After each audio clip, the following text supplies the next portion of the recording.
కృష్ణా జిల్లా అవనిగడ్డ నియోజకవర్గం ప్రముఖ పుణ్యక్షేత్రాలలో ఒకటిగా ప్రసిద్ధిగాంచిన మోపిదేవిలో భక్తుల కోరికలు తీర్చే కల్పవల్లిగా పూజలు అందుకుంటున్న శ్రీ వల్లి దేవసేన సమేత శ్రీ సుబ్రహ్మణ్యేశ్వర స్వామివారి ఆలయం షష్ఠి కళ్యాణ మహోత్సవం సోమవారం రాత్రి శ్రీ సుబ్రహ్మణ్య స్వామివారి దివ్య కళ్యాణ మహోత్సవాన్ని వేద పండితులు మంత్రోచ్చరణలు మంగళ వాయిద్యాల నడుమ శాస్త్రోక్తంగా నయన మనోహరంగా నిర్వహించనున్నారు. ఇక స్వామివారి ఎదురు కోల ఉత్సవం, మురళి, కోలాటం, పండరీ భజనలు, పౌరాణిక నాటకలం భక్తులను ఎంతగానో ఆకర్షించే వేద పండితులు, ఆలయ ఆర్చిక బృందం జీలకర్ర బెల్లం, మంగళ సూత్రధారణ, తలంబ్రాల వంటి ఘటాలు భక్తులను కనువిందు చేసే విధంగా నిర్వహించారు. ఈ కార్యక్రమాలు బ్రహ్మశ్రీ కొమ్మూరు ఫణికుమార్ శర్మ, ప్రధాన అర్చకులు బుద్ధు పవన్ కుమార్ శర్మ, ఆలయ వేద పండితుల ఆధ్వర్యంలో స్వామివారి దివ్య కళ్యాణం జరిగింది. చూసి ముందుగా స్వామివారి అమ్మవారితో మాట్లాడారు అని మనకి పురాణాలు చెప్తూ ఉన్నాయి. మరి ఇక్కడ దాకా వచ్చిన తర్వాత ముందు మీరు రండి, తర్వాత మేము వస్తాము అని చర్చ కన్నా కూడా ముందుగా స్వామివారు వచ్చినట్లయితే మేము చాలా ఆనందపడతాము. మీరు చక్కగా చెప్పారు, ఎదురు వచ్చి తీసుకువెళ్ళాలి, అది మాకు కూడా అర్థమైనటువంటి విషయమే.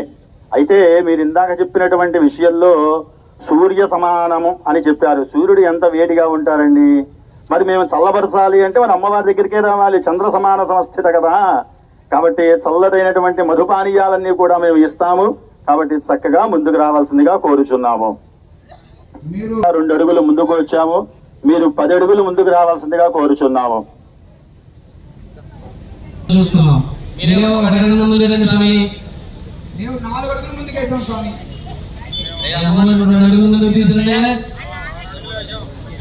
అక్కడ ఉన్న వాళ్ళందరూ కూడా ఏ పొద్దు నుంచి ఏమి తెలియదు, మేము వస్తున్నామని చెప్పి మరో పెళ్లి వారు వస్తున్నారని చెప్పి ఆ మర్యాదలతో హడావుడిగా తెలియదు, ఏదైనా పంపించమంటే పంపిస్తాం. కన్నపతి ఉన్నాడు మా దగ్గర, ఆయన పంపిస్తాం. కొండంతో ఒక్కసారి మీ దగ్గర ఉన్నవన్నీ కూడా ఖాళీ చేసి వస్తారు ఆయన.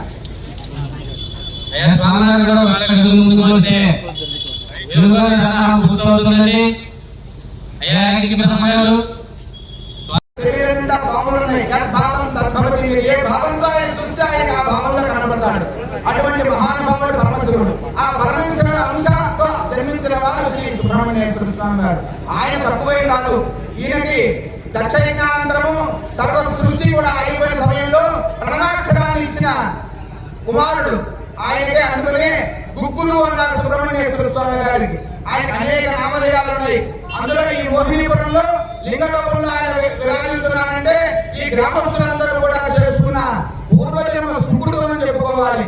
దాంతో పాటు చల్లపల్లి వంశీయులు ఈ ఆలయాన్ని, ఈ గ్రామం కోసం ఈ గ్రామంలో ఇక్కడ నిర్మించి బుద్ధవారిని అర్చక స్వామిగా నియమించారు. ఆ రోజు నుంచి ఈ రోజు కూడా ప్రవర్తమానంగా ఈ సంవత్సరము మీరందరూ కూడా చూడలేనటువంటి విశేషంగా మన డిప్యూటీ కమిషనర్ గారు రావడంతోనే, గ్రామస్తులు అడగడంతోనే మన పుష్కరంలో స్వామివారికి తెప్పోత్సవం దాసరి శ్రీరామవర ప్రసాద్ గారు నేతృత్వంలో తెప్పోత్సవాన్ని ఎప్పుడు కూడా ఈ జన్మ ధరించింది అని అనుకోవడానికి తెప్పోత్సవాన్ని చేస్తున్నారు. రేపు 6వ తారీఖు, అందులో గురువారము.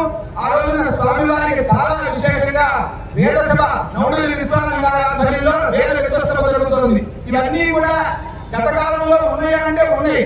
ఇవన్నీ కూడా మీ అందరికీ తెలిసే విధంగా ఎవరు ఏ సంకల్పంతో చేస్తే ఆ సంకల్పం సిద్ధించాలని. అందుకని స్వామి మీరు చూసిన విధంగా కనబడతాడు. పాము రూపంలో పాము కనబడతాడు, స్వామివారు లింగ రూపంలో కనబడతాడు, సర్వాంతర్యామి. అందుకని స్వామి అర్చకవర్యులకి స్వామి ఎట్లా కనబడుతున్నాడో ప్రతి ఒక్కరికి చెప్తూనే ఉన్నారు మీరు.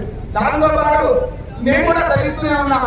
స్వామి ఏదైనా మీరు కట్టగాలు ఇచ్చి స్వామిని తీసుకెళ్తే బాగుంటుందని. ఎందుకంటే మీరేమో ఏమీ లేవంటున్నారు, మేము అన్ని పంపించాం. మౌక్తికి పుష్కరాలు, రత్నాలు, సింహాసనాలు, బొట్టు మీద అన్ని పంపించాం. ఇంకా చాలేదంటే ఏం చెప్తాం, మా దగ్గర ఉన్నవన్నీ ఇచ్చేసాం.